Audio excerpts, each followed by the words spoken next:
Hi everyone, my name is Rachel Smets, and today I am introducing you to Scott Ballard. He is the author of The Biggest Disability is a Bad Attitude. Scott has a past of dyslexia. He overcame it. He really built his confidence. He has a lot of experience. He experienced also the use of coaches to overcome his dyslexia. He writes all about this in his book.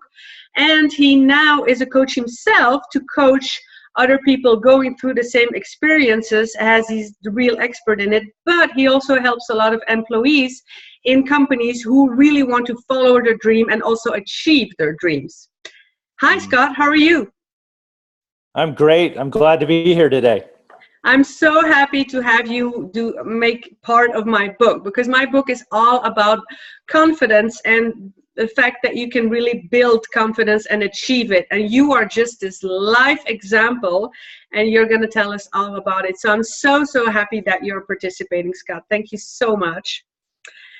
The way glad to be here.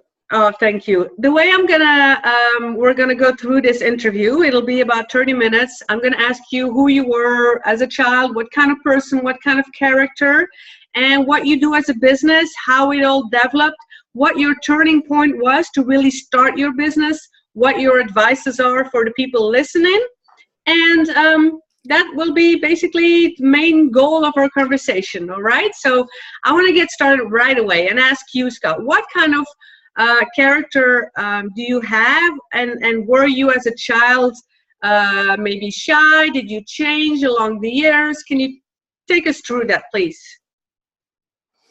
Yeah, as a young child, before my school years, I was a very happy, social, just saw the world as a great place, had a lot of friends, grew up in just a very supportive family. My parents were wonderfully supportive, and just had a great experience until I started the schooling process. And at that point, when I went to school, I was very excited to go there with my friends and to learn and to do all those things. But at that point, I started to realize that maybe I was a little different than other people, my friends that I had grown up with. And at that point, as I struggled so seriously in school and dealt with the idea of committing suicide because of the pain and the depression of it, I became a very reclusive young child. I was very angry, very bitter, and just became very dark, which was not my natural personality, but where I kind of went during those years as I struggled to figure out why I was different and what that was all about. Oh, wow. How funny and sad at the same time, because you're born as a really happy child. Everything's fine, and then you go to school and you notice that you're different, and that leads you to the depression. And whereas you as a person has not changed, so you know it shouldn't be that way, but that's how it is. And especially as a child, if you can't really follow the others, then you feel behind, you feel worse. You maybe other children pick on you or whatever. So it's very hard world. I can understand that. Okay, and then luckily your family was very supportive, and then so how did you process all of that?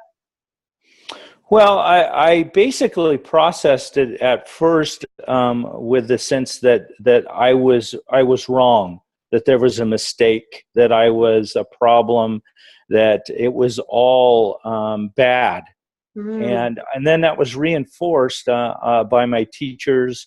They became very frustrated with me and were very discouraging with their words.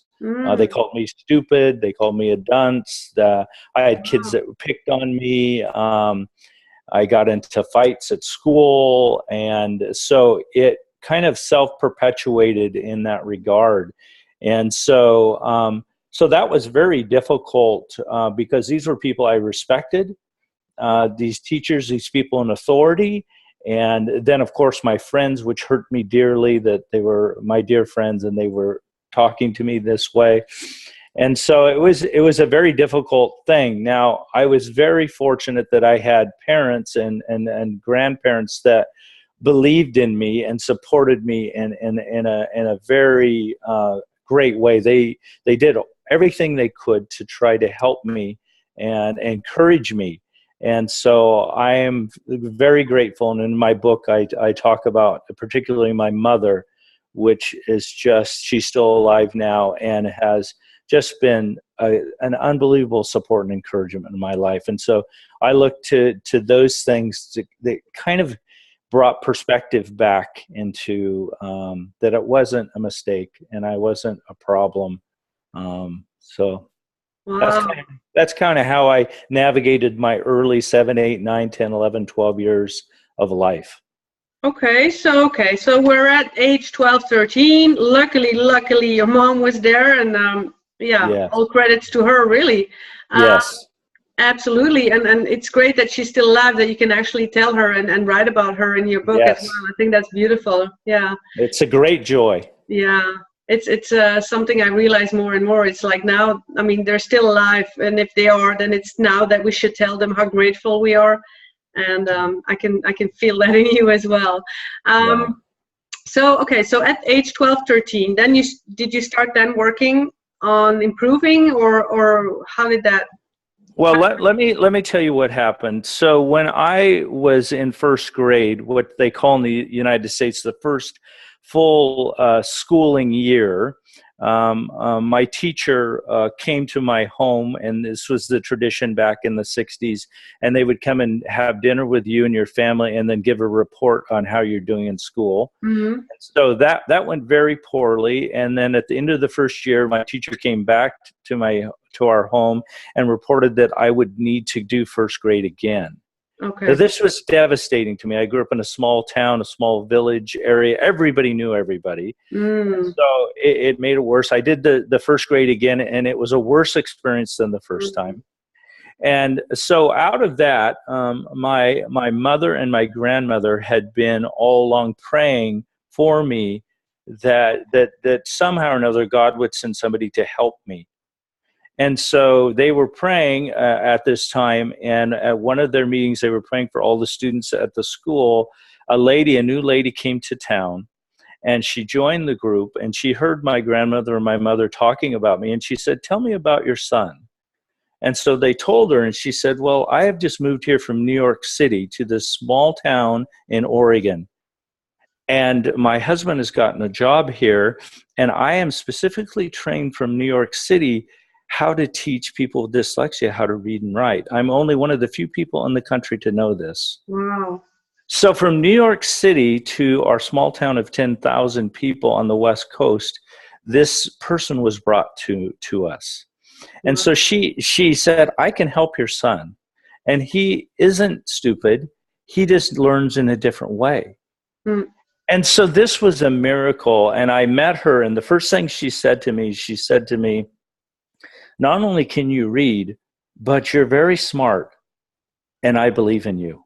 Mm.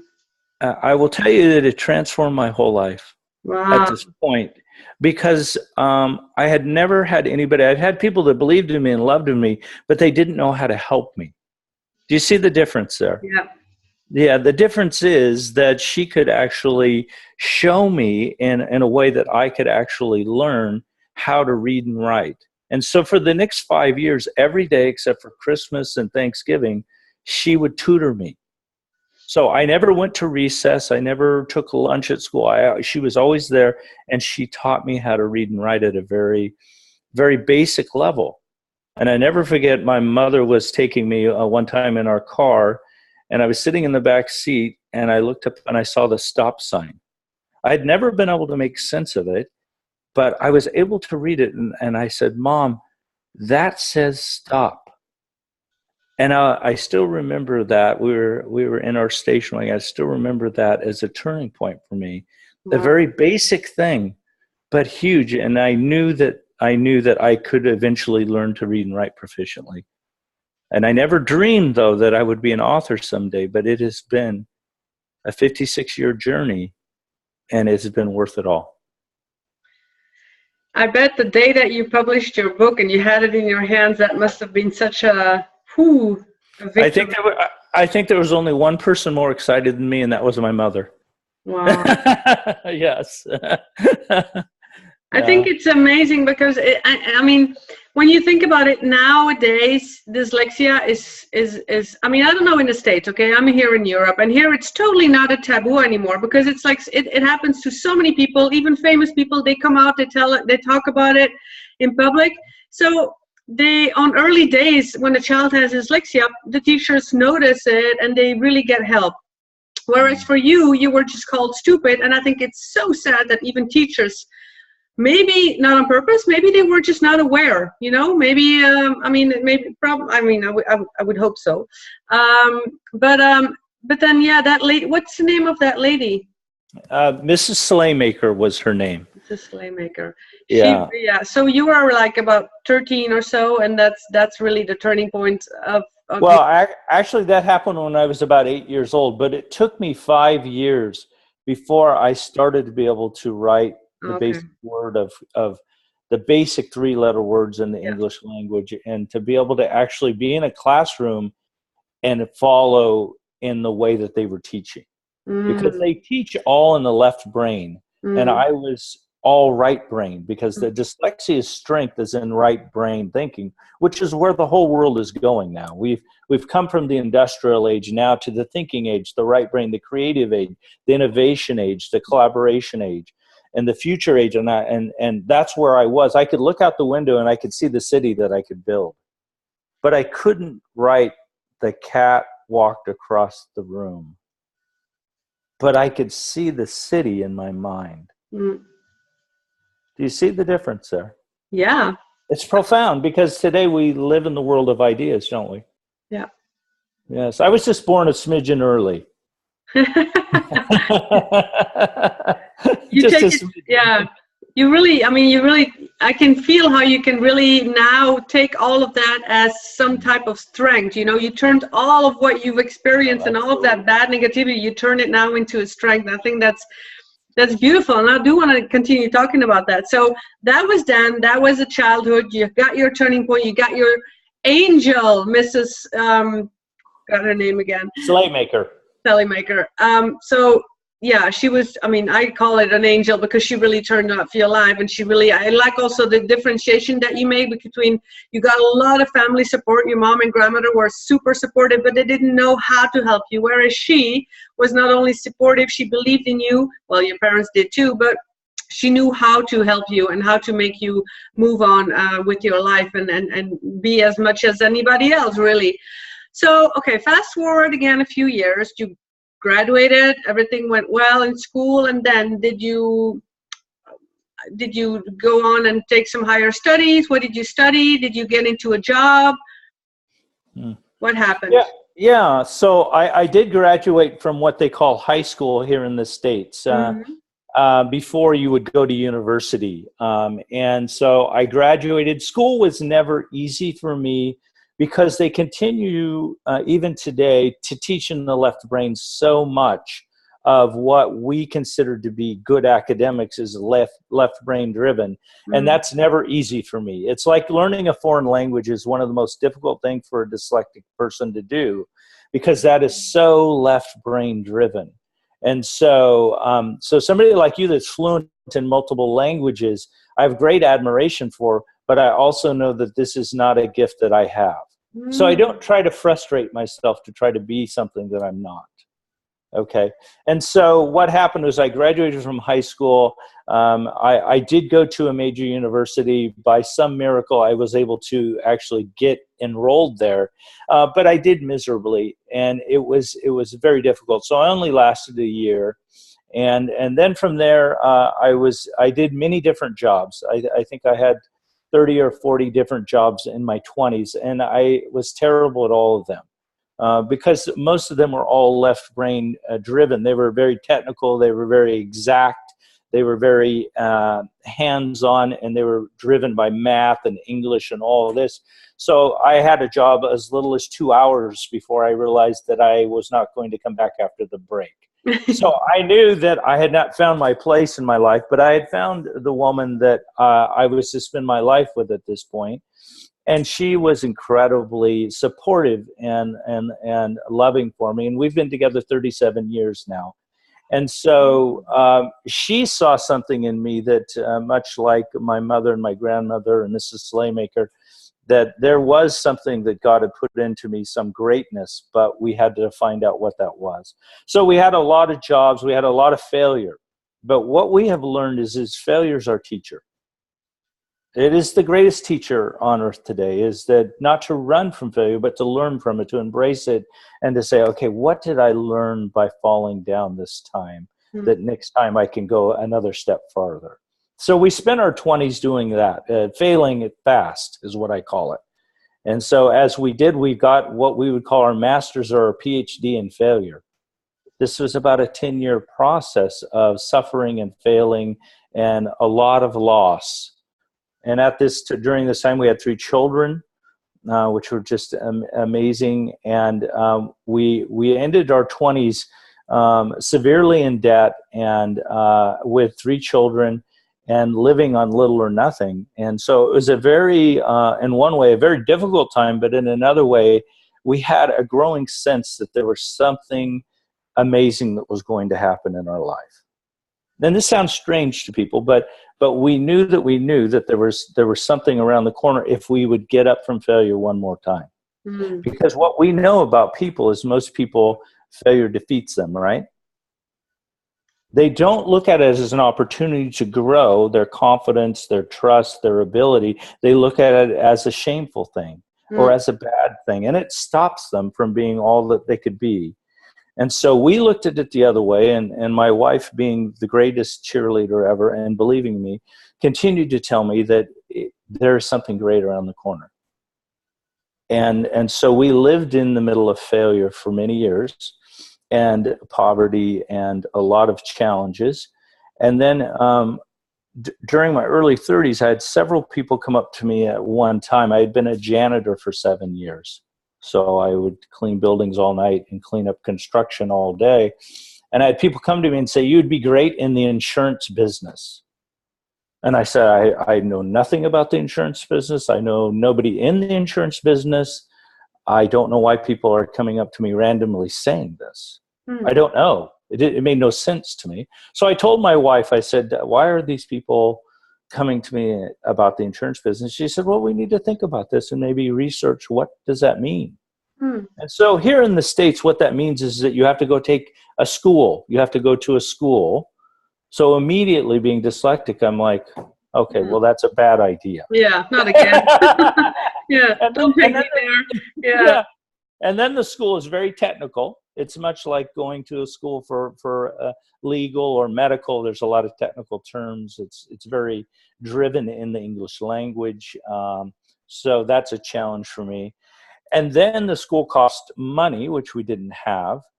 And then when you got done with that, you had to take what they call a state or exam that was very difficult in order to even actually have a license to do this type of business. So many hurdles, and it seemed like that was just closed doors. But out of that, through a chain of events, I actually did go to the school. I actually did take the test, and it was a miracle. I passed the exam, and I actually became licensed. And out of that, I went to work in the industry and went to work for a company, and it was not a good situation. And then out of that, I met a couple of gentlemen, and we decided to form our own insurance business. Okay.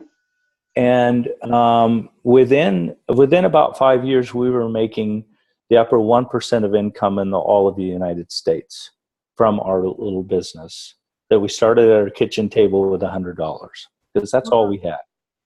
And so it grew, and it ended up being in 42 states and 4,000 agents, and it was a very, very successful business of its kind in the niche. We were 1 or 2 or 3 in the country, and we had found that I had found that my gifts, being right brain, being able to see the future, being able to see trends, being able to harness people's hopes and dreams, being able to recruit and train and teach, was really what my gift was.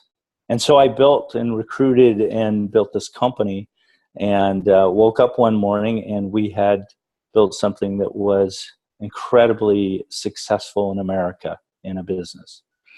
You're still talking about the insurance here, right? Yes, yes. So you also, because you talk about teaching, so you were teaching in that business.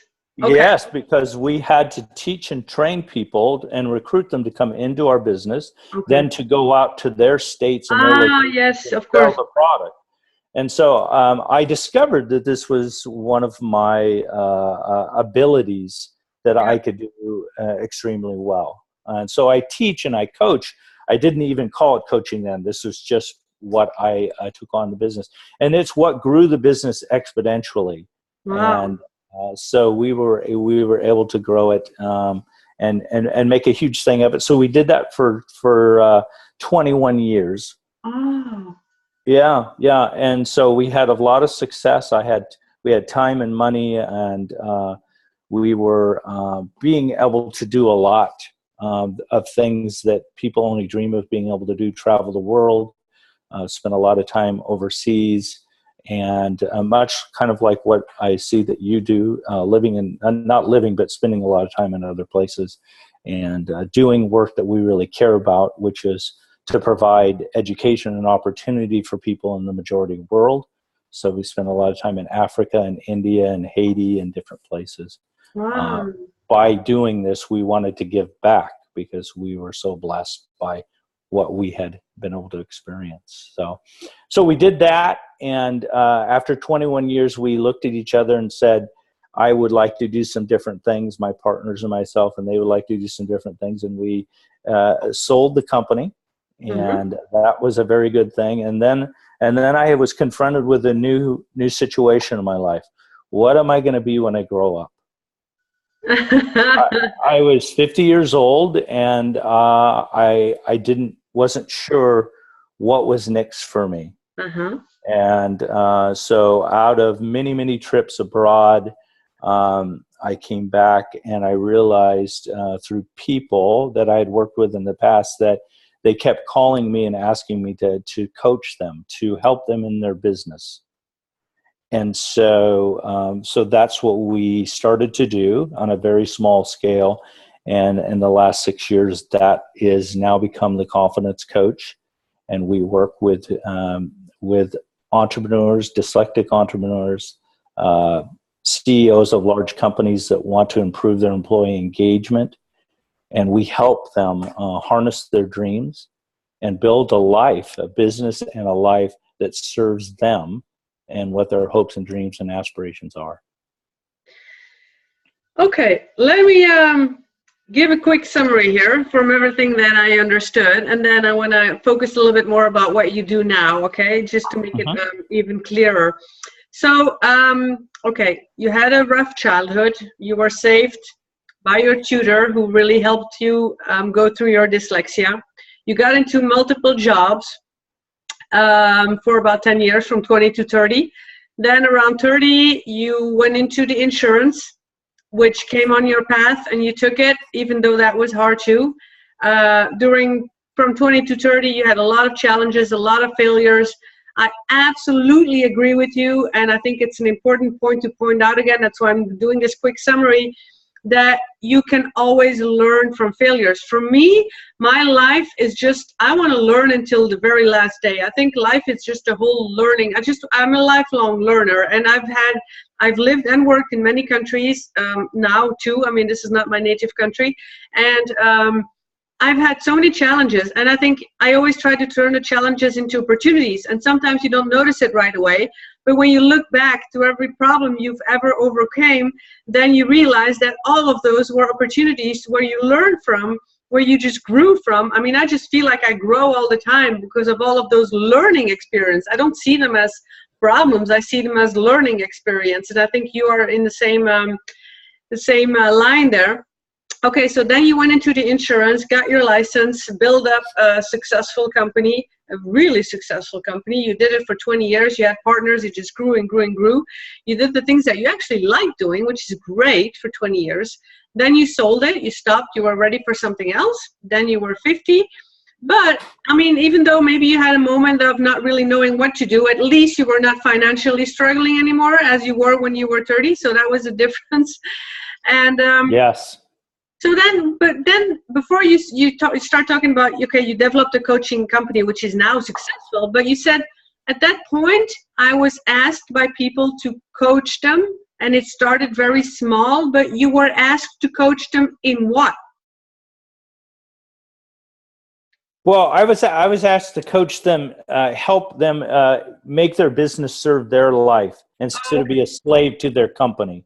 And a lot of them were working 60, 70, 80 hours a week, never taking a vacation in 5 or 10 years, which is strange to say for a European, but in America, that is very common for the entrepreneur, the CEO of a company. And so we would come in and we would show them how to develop a company that served them and gave them their life back so that they could do the other things in their life that were important, whether it be family or whatever it was. Okay, so basically those were, I mean, we're talking about not just people, I mean, not just people, everybody's people, but more specifically entrepreneurs that came to you, right? Yes, yeah, they were all Okay. entrepreneurs. Okay. That's who I've worked with, yeah. Okay, so that's how you started very small and you developed that, but can you be a bit more, can you talk a bit more about how you, because you say you helped them, okay, one thing is helping the individuals with dyslexia, the dyslexic entrepreneurs. Another thing is that you really go and help the employees in companies to grow their dreams, but how should I understand this? Can you explain this a bit more? Sure. I think this will be really important to the global audience to understand that the greatest asset of every company is the hopes, dreams, and aspirations of their employees. Mm. And so what I train the leadership, the CEO, the supervisors, the managers, the vice presidents is to see their employees as their first customers. Not the customer that pays or buys a product or service, but to see their employees as their first customer, the most valuable. And by doing that, then we go in and we find out from the employees what are their hopes, dreams, and aspirations. And then we put a plan together. We teach them how to put a plan together so that their employees are achieving their hopes and dreams and aspirations. And what do we know when people start to achieve what happens with their work? It becomes fantastic. It becomes amazing. They innovate, they collaborate, they're happier at work, it's a better culture. And then byproduct of that is then the customer, the real paying customer, gets what? A better service, a better product, a better experience, and everything is lifted to a new level. Just by harnessing the hopes and dreams and aspirations of all the employees in that company.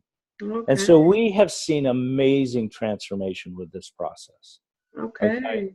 And when people see a connection between going to work every day and achieving their own personal hopes and dreams and aspirations, their whole life is transformed. Because our dreams are what take us to the new level. Our dreams are what get us over our fears, right? And so we harness that. We say, this is a place where you're working, where you may want to have a dream of adopting this child, right? But you don't know how to do that. We are going to actually step in with you as leaders of this company and help you do that and support you in doing that. Mm-hmm. How do you feel different about coming to work the next day after you've had that conversation? Yeah. Yeah, you feel valued, really. Oh, yeah, yeah. And what is the one thing that all businesses have in common? And is that they all have people. At least one, right? And so that is our whole change. So we change. It's very counterintuitive. We change the whole mindset of the leaders to say, look at your people and value them, treat them, respect their dreams, their hopes, their aspirations, serve them to get what they want. And by doing that, then you'll have what you want, which is a better return and for your stockholders, for yourself, for more revenue for the company, whatever it may be. Yeah.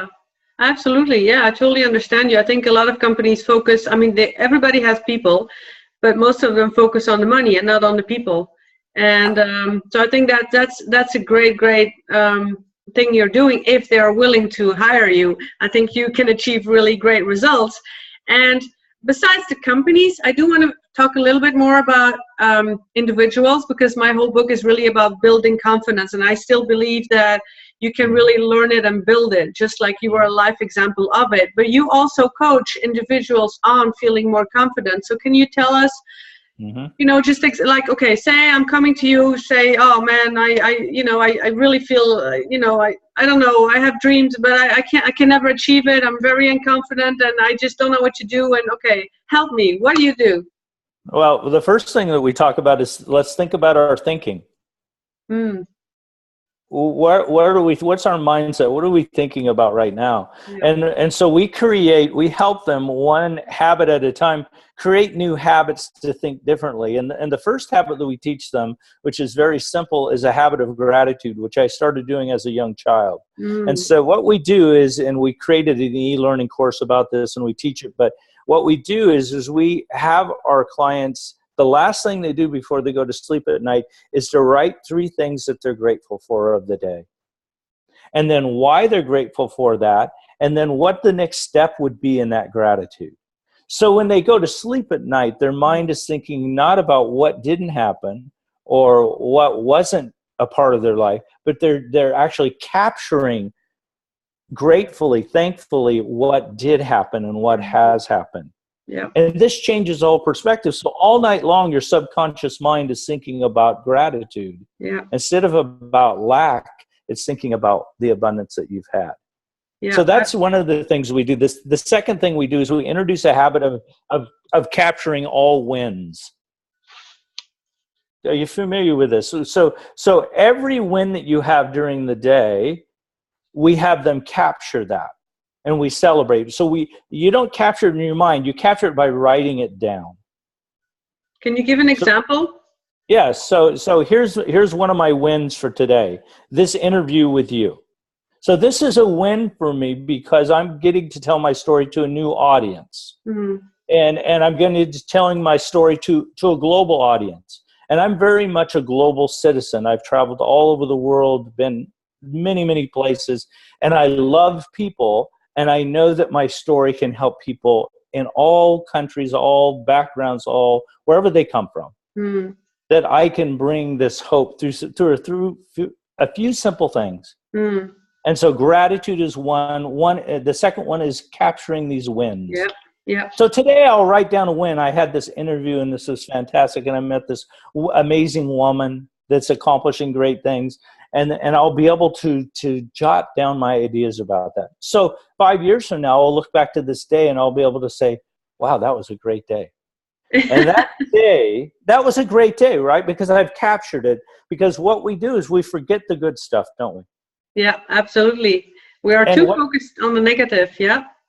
And so I retrain people's mind and their thinking by these simple habits to shift their thinking away from the problems or what they can't do to what they can do and what they do have. And when you make that mind shift, your whole world changes. Yeah. So no longer do I have a disability called dyslexia. I'm actually one of the few people in this world that have the advantage of dyslexia. And I have actually now in this world, the way the economy works now, I have an unfair advantage over all other people that are not dyslexic. And what is that? Is I'm a right-brain thinker, and that's the whole economy. It's all about ideas and innovation now, and collaboration. I can do this call because I have spent many, many years of my life all over the world communicating with people. So when I met you, I already had a positive outlook that this would be a great experience. Ideas, innovation, and imaginations, that's the right brain, right? The left brain is more of the analytics and the yes, it is and stuff. Okay. All the stuff. Yeah. Go ahead. That the computers and the robots are doing now is all left brain. Yeah. Yeah. I just said all the stuff that the robots and the computers are doing now is all left brain task. So Rachel, those things are now being done by something else. So what is creating the new economy, the new world, the new opportunities in the world is all this right brain creativity.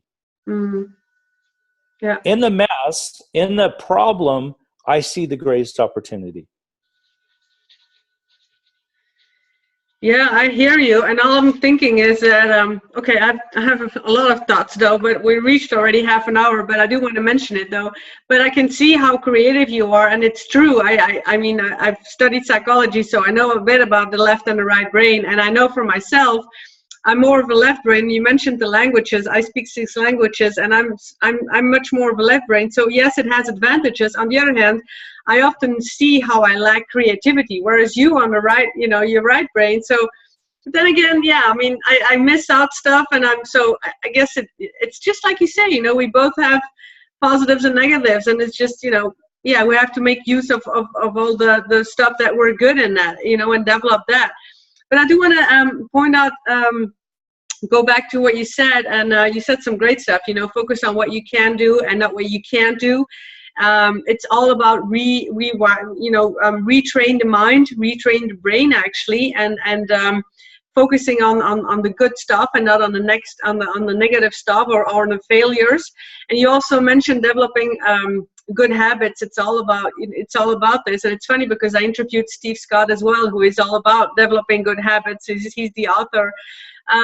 So you mentioned the same things, and it's actually it's so true. It's all in the mind. It's the mindset. So you mentioned the gratitude, which I totally believe in. You mentioned the capturing the wins and really writing it down, because a lot of people say, yeah, I know all that, but it's writing it down and capturing it. I think that's a terrific point that you're making. But now it comes. Crucial point, because I can hear a lot of people thinking, yeah, it's fine, you know, it's thinking positive, it's writing down the gratitudes and stuff. But be realistic here. I have a dream. I know that my passion is, building this business and or being an author. But I need to make a salary. I need to go to a job, and I need to have money. I need to make money. So how do you then? What's your point of view on that? Like, yes, some people have a dream, but maybe it's not realistic enough to make a living of it. So how do you combine the dream with the reality of also making a living? Well, there's a couple of things about that, Rachel, that I would say. Number one is I've had a dream my whole life for 56 years. There have been seasons where that dream had to be, for 50 or 60 hours a week, had to be put on the shelf, put on the side, right? Not that I let go of that dream, but I had to go out and make a living because I had a wife and I had children and I had responsibilities. But what I did was I took my nights and my weekends, or my time when I wasn't doing that, and I focused on that dream.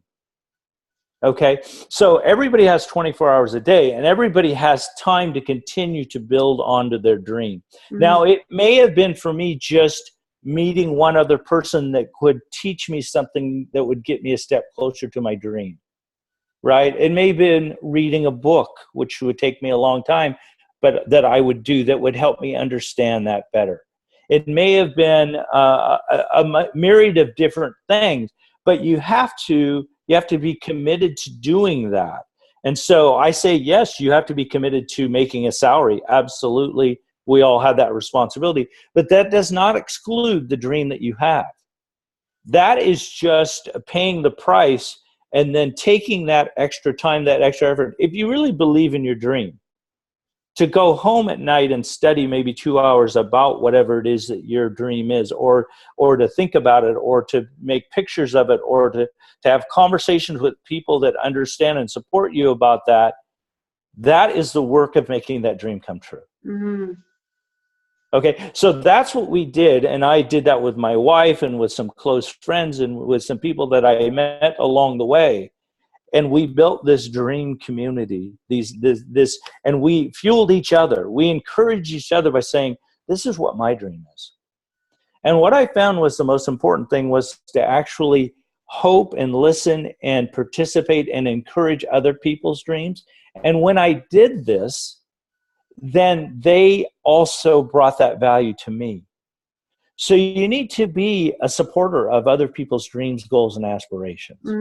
So you're writing this book, right? I'm a big supporter of it, not only by this interview, but by believing in your dream, by saying to you, Rachel, you can do this.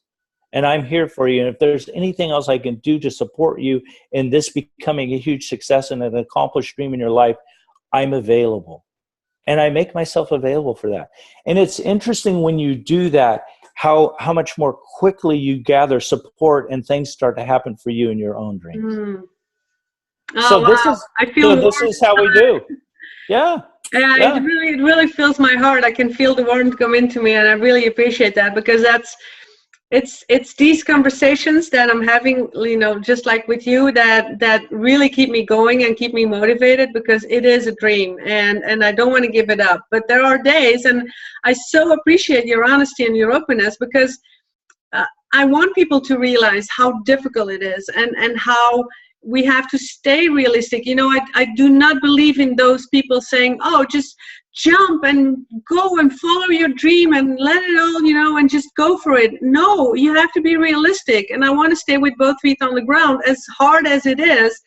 But I want to keep believing and keep that dream. And you just pointed it out so beautifully. You have to keep believing. But my biggest struggle, and I think for a lot of people, is that I need patience, because what you said is true. You need to take the time and sometimes put it on a pause. And that time is sometimes frustrating, but it's just, yeah, what you said is, it's just it, you know, take that time, and it does take time, but yeah, keep believing. Mm-hmm. And I would also say during that time, a lot of time, the answers, the pieces that are missing in the puzzle of your dream become known to you. It is the process that is the prize. It isn't getting your dream. Okay, do you understand what I'm saying? When I look at it, the gift really is what you're doing right now is actually the dream. When you have the book and it is a bestseller and you've sold millions of copies of it, that's a different experience. It isn't as rich as this is right here. Because then you have done it, and your mind already is what, Rachel? It's already thought about, you know, what's the next dream? You're already there. You're already moved on. So I would say you need to cherish today, because this is the gift of the dream right now. You're living it. Yeah, absolutely. Wow. Well, I'm going to round off, because we had a beautiful conversation, and I have a lot of you to talk about in my book and a lot to write about. And I do want to remind your website for people to find you. It's confidencecoach.org, right? Yes. And Scott Ballard. And you are a terrific person, and I definitely will keep in touch with you. And you're there to help a lot of people. People can find you on the website. They can find your book. They can email you, reach out to you. So I'll definitely put all the details in the book, with the book, also underneath the video when I'm publishing this. And I want to really, really thank you. And this has been an amazing experience to talk to you. And I will do all my best to write it all out just how you said it, because it's beautiful. Thank you so much, Scott. Thank you. Thank you.